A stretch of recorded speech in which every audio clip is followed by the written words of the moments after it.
AMS, trayendo de todo a tu casa. Yes.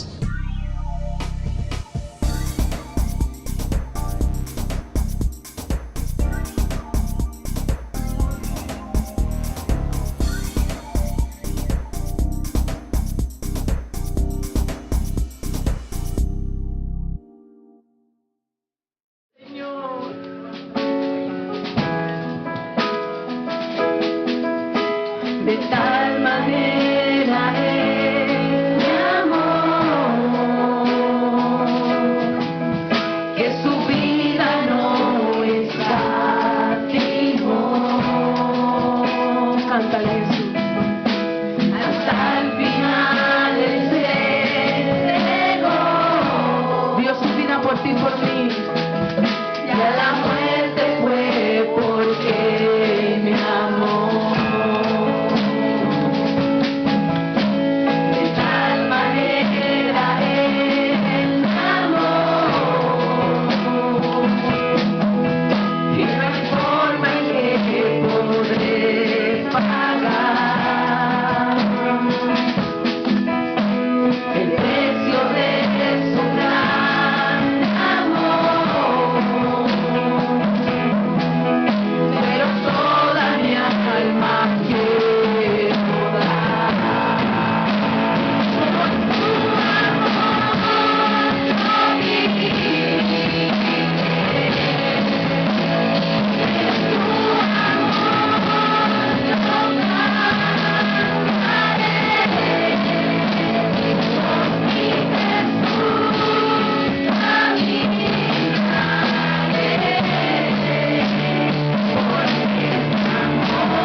desierto de Judea, y diciendo: arrepentíos, porque el reino de los cielos se ha acercado. Pues este es aquel de quien habló el profeta Isaías cuando dijo: voz de aquel que clama en el desierto, preparad el camino del Señor, enderezad sus sendas. Y Juan estaba vestido de pelos de camello y tenía un cinto de cuero alrededor de sus lomos, y su comida era langosta y miel silvestre. Y salía el Jerusalén y toda Judea y toda provincia alrededor del Jordán, y eran bautizados por él en el Jordán, confesando sus pecados. Al ver él que muchos de los fariseos y de los saduceos venían a su bautizo, les decía: generación de víboras, ¿quién os enseñó a huir de la ira venidera? Haced pues frutos dignos de arrepentimiento. Y no penséis decir dentro de vosotros mismos: a Abraham tenemos por padre, porque yo os digo que Dios puede levantar hijos a Abraham, aún de estas piedras. Y ya también el hacha está puesta a la raíz de los árboles. Por tanto, todo árbol que no da buen fruto es cortado y echado en el fuego. Yo, a la verdad, os bautizo en agua para arrepentimiento. Pero el que viene tras de mí, cuyo calzado yo no soy digno de llevar, es más poderoso que yo. Él os bautizará en Espíritu Santo y fuego. Su aventador está en su mano, y limpiará su era, y recogerá su trigo en el granero, y quemará la paja en fuego que nunca se apagará. Entonces Jesús vino de Galilea a Juan al Jordán para ser bautizados por él. Mas Juan se le oponía diciendo: yo necesito ser bautizado por ti, ¿y tú vienes a mí? Pero Jesús le respondió: deja ahora, porque así conviene que cumplamos toda justicia. Entonces le dejó. Jesús, después que fue bautizado, subió luego del agua, y he aquí los cielos le fueron abiertos, y vio al Espíritu de Dios que descendía como paloma y venía sobre él. Y hubo una voz de los cielos que decía: este es mi Hijo amado, en quien tengo complacencia. Amén. Es un gozo estar aquí con ustedes, alabando y exaltando el nombre de Dios. Amén. Y déjeme decirle también que Él también se goza en verle aquí, a ustedes presentes. Quiero darle la bienvenida a todas las visitas, en especial a la mamá del pastor que nos visita desde Colombia. Dios le bendiga. Y la iglesia les decimos: bienvenidos a la casa de Dios. Amén. Ahora continuamos con adorar a Dios por medio de nuestros diezmos y nuestras ofrendas. Les pido por favor a los sugieres que pasen al frente. Y esta vez no vamos a cantar, hermanos, no se preocupen, no soy bueno para cantar, ya me lo han dicho. Pero mientras pasan a depositar sus diezmos y ofrendas, yo les quiero contar una pequeña anécdota. Pueden pasar. Amén.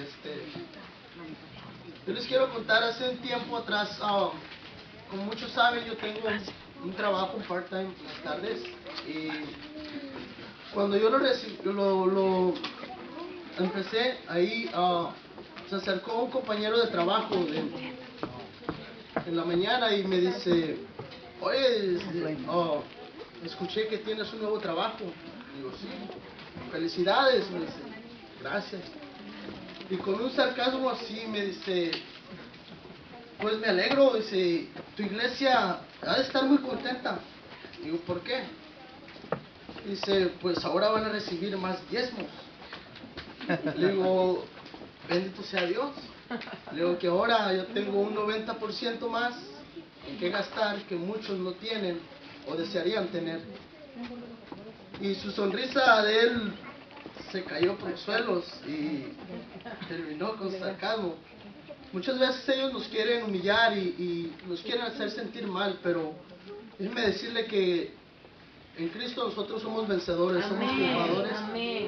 y nada nos puede humillar ni nada que hacer. Amén. Amén. Sí, Señor. Aleluya. Les pido por favor que se pongan de pie, vamos a orar por los diezmos y las ofrendas. Padre Señor, te damos gracias por esta semana llena de bendiciones, Padre, de salud, de trabajo que nos has dado, Señor. Y asimismo te pedimos por la que viene, Padre. Te pedimos, Señor, que multipliques estas ofrendas, Señor, que las bendigas en el nombre de Cristo Jesús. Que bendigas a todo dador alegre, Señor. Que siga dando con todo ese gozo en su corazón, Padre. Y al que no tiene, provéele, Señor, un trabajo, un salario digno, Señor. Que Él pueda proveer ese pan de cada día en sus hogares, que nunca les falte, Señor. Porque sin ti no somos nada, Padre. Todo lo podemos en Cristo que nos fortalece. En el nombre de Cristo Jesús. Un título aquí en mi Biblia dice los anuncios. Y luego dice un subtítulo, un ángel anuncia el nacimiento de Juan el Bautista. Dice así: en el tiempo en que Herodes era rey del país de los judíos, vivía un sacerdote llamado Zacarías, perteneciente al turno de Abías. Su esposa llamada Isabel descendía de Aarón. Los dos eran justos delante de Dios y obedecían los mandatos y las leyes del Señor de manera intachable, pero no tenían hijos porque Isabel era estéril. Además, los dos eran ya muy ancianos. Puede sentarse, iglesia. Vamos a dejarlo hasta ahí. Y hoy yo quiero hablar de la generación de la casa. Creo que ahí está el título, ¿verdad? Diga conmigo, la generación de la casa. Ahora repita esto conmigo para que no se le vaya a olvidar. Diga conmigo, Juan el Bautista representa una nueva generación, que es la generación de la casa. Muy bien. Ahorita quizás usted no entienda lo que yo le estoy diciendo, pero yo le pedí que lo repitiera para que lo tenga presente, porque de eso voy a hablar en el día de hoy. Nosotros hemos celebrado la muerte y la resurrección y la ascensión de nuestro Señor Jesucristo en los pasados domingos. Y ahora estamos trabajando lo que se llaman las predicaciones o proclamaciones pospascuales. En otras palabras, estamos enfatizando, ¿verdad?, ese lema que dice vayan y cuenten. Creo que está aquí arriba, vayan y cuenten. Vayan y cuenten. Mire qué interesante que mi madre habló de vayan y cuenten. Ir a hablar el mensaje del Señor. Vayan y cuenten las buenas nuevas del Jesús resucitado. Entonces vayan y cuenten es ir a decirle a la gente o ir a anunciarle a la gente de que hay esperanza porque Jesús resucitó y Jesús ha venido para cambiar las cosas, para cambiar el status quo, para cambiar la generación, para cambiar las tradiciones inoperantes, para cambiar, ¿verdad?, todos los métodos humanos por cosas nuevas. Y que hay una nueva forma de acercarse a Dios por medio de Jesucristo, porque Él ya rompió el velo que separaba al Dios Santo de la humanidad, y que por tanto el Evangelio, este Evangelio que nosotros proclamamos, entonces es acercamiento, compañía y misericordia. Esas son las buenas nuevas, que Dios está acompañando al ser humano, que Dios quiere encontrarse con el ser humano, que Dios espera que el ser humano lo busque para encontrarlo, que sí se puede establecer una relación poderosa y especial con Dios. Y hoy yo quiero hablar acerca de la generación que da a luz a Juan el Bautista. La generación que yo le he llamado la generación de la casa. El primer punto que yo quiero traer en esta mañana, por si alguien está tomando nota, siempre le digo el primer punto, el subtítulo, es acerca del templo. Porque aquí en este relato que hemos leído y que vamos ahora a explorar, encontramos el templo, y este templo representa el sacerdocio viejo, desmemoriado, se le fue la memoria, y estéril, que al final del relato queda mudo, y que está representado en la vida del sacerdote Zacarías. Usted que estuvo ahí ahora leyendo conmigo, encontramos entonces que Lucas nos presenta ya de entrada en su primer capítulo una casa sacerdotal solitaria. Mira qué interesante. La casa sacerdotal representada en Lucas es una casa solitaria, una casa lóbrega, una casa que no tiene vida, una casa que está llena de rituales, una casa que parece que perdió el enfoque de lo que tenía que hacer. Y encontramos entonces a un hombre llamado Zacarías, ¿verdad? Un sacerdote. Y este Zacarías, cuyo nombre significa Dios se acuerda. Literalmente dice Javé o Yahvé se acuerda. Y era descendiente de Abías, representaba la orden sacerdotal de Abías, y Abías significaba Yahvé es padre. Así que Zacarías, cuyo nombre significa Jehová se acuerda, representaba una casa sacerdotal cuyo nombre era Dios es padre. Y su esposa Isabel o Elizabeth, una mujer que era muy importante desde el punto de vista sacerdotal, porque ella venía de la casa sacerdotal de Aarón. Así que era una mujer que traía toda la casa sacerdotal que venía desde la época de Aarón en ella. Ella representaba esa casa sacerdotal. Y esta mujer, Elizabeth, su nombre significa mi Dios es plenitud. Así que tenemos a un hombre llamado Zacarías, cuyo nombre es Dios se acuerda, y a una mujer llamada Elizabeth, cuyo nombre es Dios es plenitud. La palabra dice que estas dos personas que representaban esa generación que estaba antes de nacer Juan el Bautista, era una rama justa, era una generación buena, era una generación de testimonio, era una generación que guardaba la ley, pero era una generación estéril. Ahí es que viene entonces parte de lo que yo quiero comenzar a apuntalar en esta mañana. Era una generación que iba a la iglesia, era una generación que cantaba coros, era una generación que leía la Biblia, era una generación que vino a la escuela de liderazgo ayer, era una generación que viene a los cursos de Flama, es una generación que viene los domingos al culto, que viene los viernes a la escuela bíblica, que viene los martes a orar, pero probablemente somos estériles. Es decir, estamos haciendo todo lo que la ley dice que tenemos que hacer y aún así muy probablemente no estamos dando a luz hijos. Entonces esta era una generación buena pero estéril. Y la palabra dice, después de lo que yo leí a partir del verso 8, lo puede ver ahí, que Zacarías le tocó oficiar el turno para ir a hacer el sacrificio en el lugar en el templo, en el lugar santo, en el lugar santísimo, en el corazón del tabernáculo. Y este Zacarías, que era del turno de Abías, habían 24 turnos y habían 12 tribus o 12 castas sacerdotales que cada uno tenía que entrar 2 veces al año al templo. Voy a pedirle un favor a alguien. Alguien suba y los que estén arriba me los bajan, no importa quién sea. Y la comida la dejamos para después, eso se calienta cuando se acabe el servicio. Todo el mundo que está arriba me los baja. Es tiempo de escuchar la palabra. Y entonces, 12 castas sacerdotales tenían derecho a entrar 2 veces al año a oficiar el sacrificio.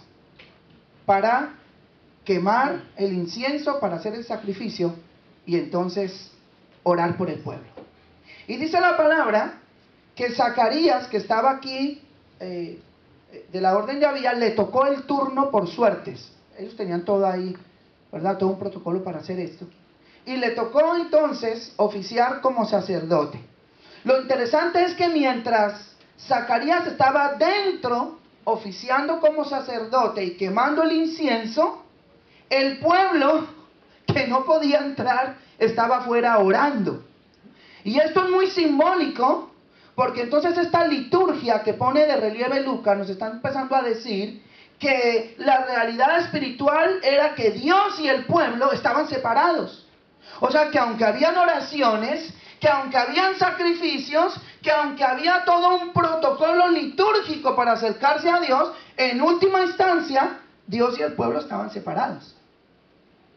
El pueblo estaba afuera y el sacerdote estaba adentro, y el sacerdote era un hombre viejo, desmemoriado, y era un hombre estéril con su esposa. Entonces, de pronto, en medio de esa liturgia, ocurre el anuncio de un ángel. Hay un ángel que anuncia algo. Claro está, el ángel se le acerca a Zacarías y le dice: Zacarías, sus oraciones han llegado. O sea que tenemos a un hombre que con su mujer y con la generación que representa Zacarías estaban orando. Y dice la palabra que el ángel le dijo: tu oración fue oída. O sea, tu oración fue escuchada, y por eso yo vengo de parte de Dios para darte un mensaje. Y le dice: tu mujer va a tener un hijo. Y le dice varias cosas acerca de ese hijo. Le dice: ese hijo traerá alegría a ustedes y a mucha gente. Ese hijo será importante para Dios. Ese hijo estará repleto o lleno del Espíritu Santo. Ese hombre será un profeta al estilo del profeta Elías, el profeta del Antiguo Testamento. Tendrá una palabra poderosa que nadie podrá resistir. Y ese hombre traerá una palabra que hará que el corazón de mucha gente se convierta a Dios. Mira qué clase de anuncio tan poderoso en medio de una liturgia. Pero ocurre algo interesante, y es que Zacarías y su generación, que estaban orando por una visitación de Dios, ahora que escuchan el mensaje que Dios le da, la palabra dice ahí que Zacarías tuvo duda. Zacarías comenzó a dudar acerca del mensaje que el ángel le estaba dando. Zacarías, cuyo nombre significa Jehová se acuerda, ahora está diciendo Jehová se olvida. Porque si su nombre significa Jehová se acuerda, lo lógico es que le dijera al Señor: yo creo en tu palabra y recibo lo que me estás diciendo. Pero ese nombre le quedaba grande a Zacarías, porque precisamente se estaba olvidando de lo que Dios ya le estaba diciendo. Ahora, cuando él comienza a dudar, uno tiene que comenzar a pensar que si Zacarías estaba dudando del anuncio del ángel, entonces Zacarías, que era un sacerdote que estaba representando toda una generación en aquel lugar, se le había olvidado toda la historia del pueblo antiguo. Zacarías sabía la historia de Abraham y Sara, un hombre y una mujer que en su vejez, a los 90 y 100 años de edad, dieron a luz un hijo llamado Isaac, que fue el hijo de la promesa por medio del cual Dios inició la nación de Israel. Así que él de alguna manera hubiera podido entonces involucrarse con estos relatos para darse cuenta que el mismo Dios que había bendecido a Abraham y a Sara en su vejez, era el mismo Dios que también había bendecido a Elcana y a Ana para que Ana tuviera un hijo llamado Samuel, un hombre que fue un profeta muy especial en la historia del pueblo. Pero encontramos que pareciera que todo aquello que representa su memoria acerca de lo que Dios hace se le había olvidado, porque lamentablemente los seres humanos tenemos algo que se llama memoria selectiva. Nos acordamos de ciertas cosas y de muchas cosas que son las importantes nos queremos olvidar. Así que él sufrió de memoria selectiva. Y cuando comienza a olvidar todo esto, entonces uno comienza a encontrar que la vejez y la esterilidad de Zacarías y de su mujer hablaron más alto que el anuncio del ángel. La esterilidad de Zacarías y su mujer fue más fuerte que el anuncio de las buenas nuevas del ángel. Entonces, por cuanto Zacarías no ha creído en el anuncio del ángel, en tanto y en cuanto Zacarías no ha entendido el tiempo de su visitación, entonces ahora tendrá que quedar mudo. Por eso el relato dice que el ángel le dijo, vaya conmigo a leerlo, le dice en el verso 19, yo soy Gabriel y estoy al servicio de Dios, Él me mandó a hablar contigo y darte estas buenas noticias, pero ahora como no has creído lo que te he dicho, vas a quedarte mudo y no podrás hablar hasta que a su debido tiempo suceda todo esto. Así que queda mudo. El sacerdote y el templo tendrán que quedar callados, porque la generación de Elizabeth y Zacarías, aunque era una buena generación y tenían buen testimonio y eran devotos, no tenían hijos, y cuando viene el anuncio de que pueden tener un hijo, entonces Zacarías duda y Dios lo silencia. Dios le dice, tú y toda tu generación, tú y todos aquellos que son incrédulos como tú y todos aquellos que no han entendido el tiempo de su visitación, tú y el templo y todas las tradiciones que tú representas no te sirven para nada y por eso te quedas callado. Y lo enmudeció. Y dice la palabra que Zacarías estuvo mudo todo ese tiempo y no pudo volver a hacer nada, no pudo volver a ministrar, no pudo volver a hacer nada que tuviera que ver, se quedó encerrado en su casa sin poder hablar y solamente se comunicaba con su esposa por señas y escribiendo en papelitos o en tablas. Yo sé que hay muchas mujeres que quisieran que sus esposos quedaran así, ¿verdad? Mudos, para que le escriban en papelitos y en tablas. Así se llevan mejor, ¿verdad? Pero eso es lo que pasó. Segundo punto. Vaya al verso 24 del capítulo 1, para que me siga.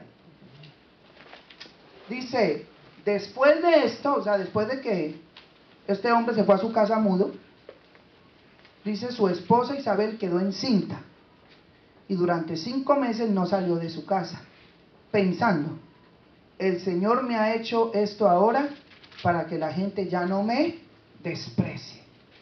Entonces, si el templo representaba el sacerdocio viejo, desmemoriado y estéril que queda mudo, ahora comenzamos a encontrar en Lucas algo poderosísimo que va a marcar toda la teología del Evangelio de Lucas. Y es el hecho de que encontramos la alternativa del templo, que ahora viene siendo la casa. La casa se convierte en el lugar de vida y de alabanza a Dios. Así que si por un lado el templo representaba toda aquella religión muerta que no entendía la visitación de Dios, por el otro lado la casa representaba toda aquella vida cotidiana de hombres y mujeres que estaban abiertos a una visitación de Dios para tener encuentros poderosos y sagrados con Él, y sobre la base de los anuncios que ellos dieran en las casas, poder alabar el nombre del Señor y gozarse de que Dios estaba visitando a su pueblo. Mira qué hermoso esto. Esto ahorita lo voy a llevar más despacio y lo voy a dosificar. Entonces Lucas presenta 2 casas llenas de alegría. Mientras en el templo hay muerte, hay esterilidad, hay pobreza espiritual, hay incredulidad al anuncio de la visitación de Dios, comenzamos a encontrar 2 casas donde hay 2 mujeres que están llenas de alegría porque han entendido la visitación de Dios. Y aquí encontramos entonces a Elizabeth y a María. Elizabeth, una mujer estéril y anciana, y María, una mujer joven y aún todavía no casada. Al contrario del templo y el sacerdote, estas mujeres comienzan a reconocer la acción poderosa de Dios. Por eso es que en el capítulo 1, verso 25, Elizabeth proclama y dice, el Señor hizo esto en mi vida para que la gente ya no me desprecie más.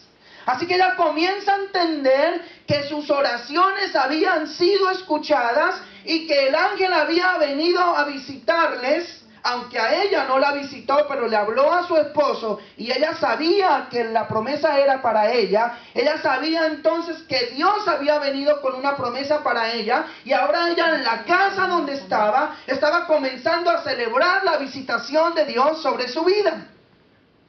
Entonces, por otro lado, y paralelamente casi, encontramos a una mujer llamada María que recibe la visita de un ángel. Y cuando recibe la visita de un ángel, el ángel le dice, como todos sabemos, salve, muy favorecida, salve, llena eres de gracia, el Señor está contigo.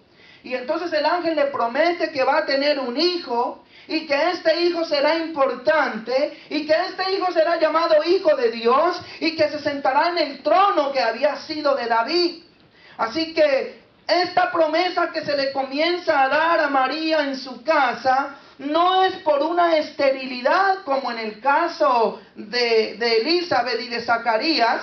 Se trata de el Hijo de Dios, se trata del trono de David, y contrario a Zacarías, María no duda. Muchos han puesto en boca de María el hecho de que ella decía, ¿y cómo será esto? Pues yo no conozco varón, aludiendo al hecho de que ella lo que podía hacer Dios, pero el relato lo que nos está mostrando es lo contrario, que María, al escuchar tan grande anunciamiento, tan grandes cosas poderosas y maravillosas que Dios podía hacer, entonces ella se pregunta, pero ¿cómo será esto si ningún hombre, aunque estuviera conmigo, podría hacer tal cosa tan grande? Y por eso entonces es que el Señor le confirma a través del ángel, no te preocupes María, porque no lo hará ningún hombre, pues el mismo Espíritu Santo vendrá sobre ti y hará sombra sobre ti, porque lo que tú vas a dar a luz es de Dios y será llamado Hijo de Dios.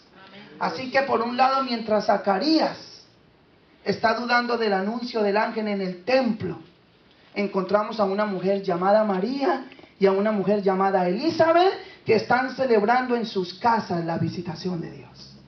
Amén. Entonces ahora comenzamos a encontrar en el relato de Lucas que la vida no procede del templo, que la vida no puede proceder de una religiosidad muerta, que la garantía de la vida y de la salvación no puede venir de guardar cosas por el solo hecho de guardarlas, si ahí no está introducido el Espíritu Santo como dador de vida. Por eso es que el templo queda mudo y obsoleto, porque no puede representar la nueva y poderosa revelación de Dios. Pero en cambio la casa representa un nuevo lugar de encuentro con Dios. La casa representa un nuevo lugar de encuentro que es constantemente sagrado.